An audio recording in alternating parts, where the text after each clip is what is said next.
Would you believe that the FMCSA is telling DOT enforcement officers to break their own rules?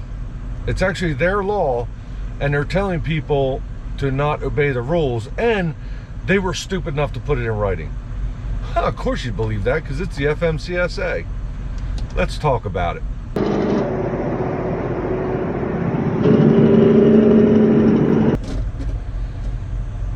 So let's read the regulation. Section FMCSA, section 391.11 of the Federal Motor Carrier Safety Regulations currently states that a person is qualified to drive a motor vehicle if he or she can read and speak the English language sufficiently to converse with the general public, to understand highway traffic signs and signals in the English language, to respond to officials' inquiries, and to make entries on reports and records. That's what it says. Now, if you actually if you just go on Google and say, do you have to know how to speak English, to have a CDL? It actually comes up with an answer from the FMCSA that says that exactly. But here's the truth about it. They actually put out a memorandum, and we'll get into what a memorandum is, conflicting that. I was actually told, I know a DOT officer, he's a friend of mine, and we were talking to him one day, and he said that he was basically told not to enforce that rule anymore. And I thought that was actually by the state, like maybe the state said not to enforce it. The state that he's from said not to enforce it, and that wasn't the case, it turns out. After I released a video yesterday about, a non-English speaking driver that killed somebody else, my dad had said, Mother Trucker just did something about this, and I subscribe to Mother Trucker. He puts out a lot. I don't always get to all of it right away. And I did miss that one, and I went into it. And I will say this, I met Alex a while back, Alex and his wife. Me and my wife met him in Louisville, Kentucky, and had dinner with him. They're great people. He did give me permission to use anything of his that I need to at any time, but I'm not going to hijack his video. What I am going to do is show you some stuff that I thought was interesting, and then refer you down in the description to his video, because he actually interviews somebody that's an expert, which is where I got all this info from. So I'll put my input into it, but then please go watch his video, because it actually explains, this guy is an expert, and he actually explains just how wrong this is and how bad this is. All right, so I said the FMCSA put out a memorandum. By the way, don't mind my old hanging t-shirt. The sun is coming in right here.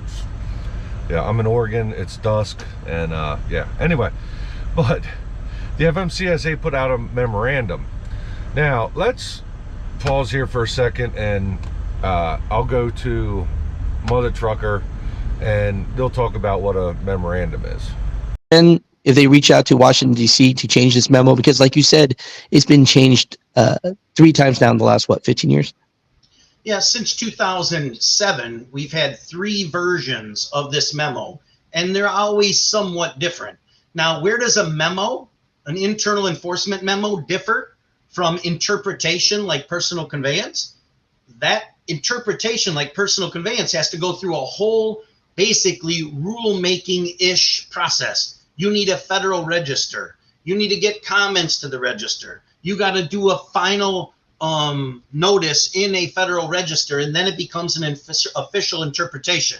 That's not what this is. This is simply an employee and or a body of employees in Washington, D.C. that published a memorandum to give to enforcement, teaching them how to apply that regulation to roadside inspections.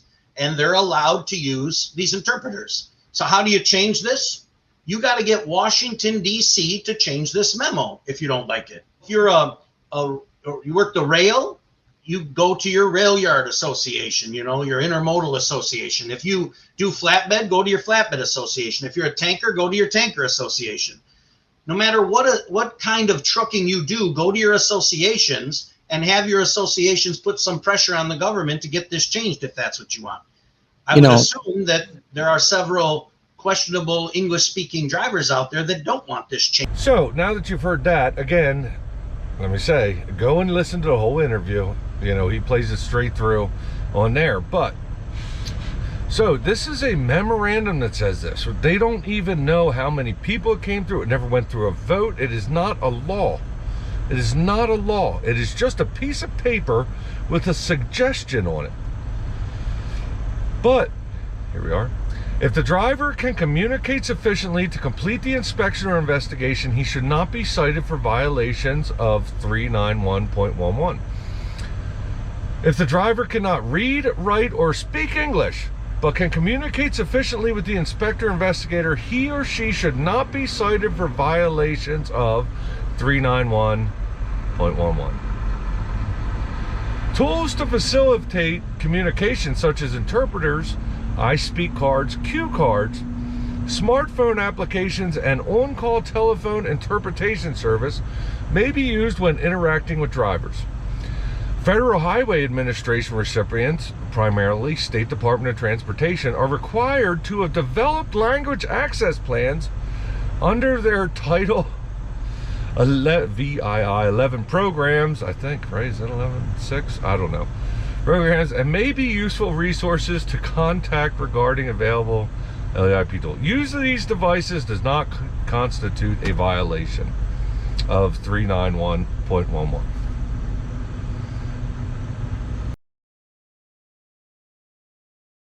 And this is the crazy part of this memo. It literally says, if the driver cannot read, write, or speak English, but can communicate sufficiently, he should not be cited. Wait a minute. If he cannot read, write, or speak, but he can communicate sufficiently, he should not be cited.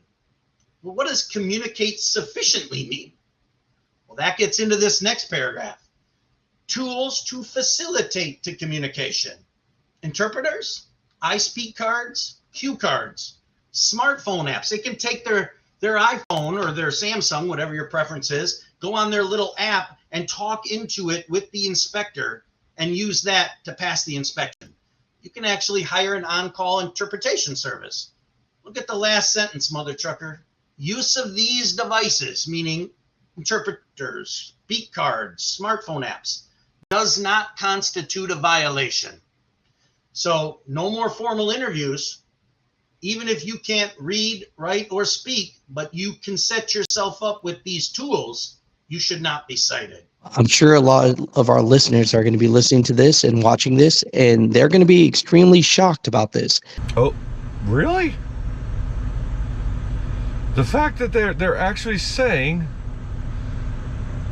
if the driver cannot read, write, or speak English, he or she should not be cited for violation. Yes, I left a part out of there. If the driver cannot read, write, or speak English, but can communicate sufficiently with the inspector, but they can't communicate sufficiently. Using a translator over the phone is not, does he call that translator every time he sees a sign that says slippery when wet or left lane closed ahead?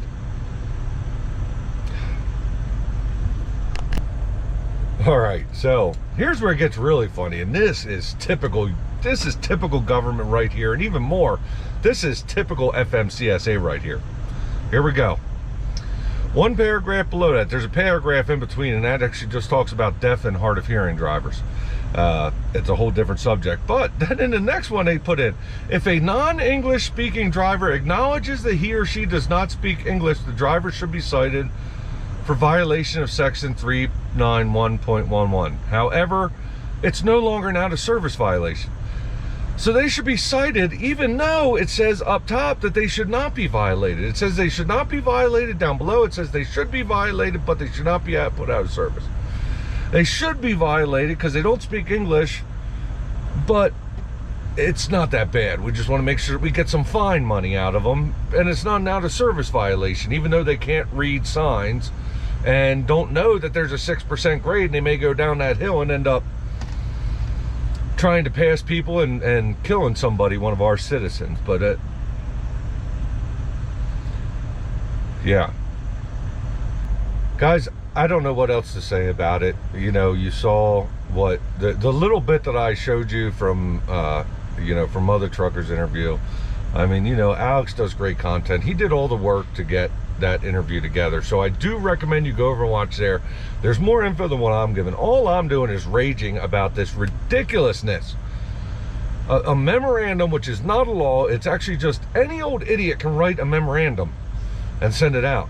There's no, you just write a memo. It's a memo, send it out. And they have law enforcement officers all over the place, you know, believing that this is a rule, and people are dying. It's been proven. I can show you at least 3 of my videos that show where people have died by people that should not have been driving a truck. But anyway, guys, like I said, please, you know, go down to my description, click on the link. That is to Mother Trucker's video, which is way more in depth than this. This is actually a pro video. This is me rambling on as a truck driver that is just pissed. I just don't understand any of this. I don't understand how this happened, continues to happen. Anyway, guys, you know, comment below. Yeah, comment below. I read all the comments. I try to respond as much as I can. Yeah, you can get a hold of me. If you want to send me an email, it's finchresources@gmail.com. I'm also on Instagram and Facebook, but I always say I don't do much on Instagram. I do a lot on Facebook, though. So feel free to come over and join the page at Trucking Resources. And guys, yeah, I don't know, stand by for some more, but definitely go watch Mother Trucker's video.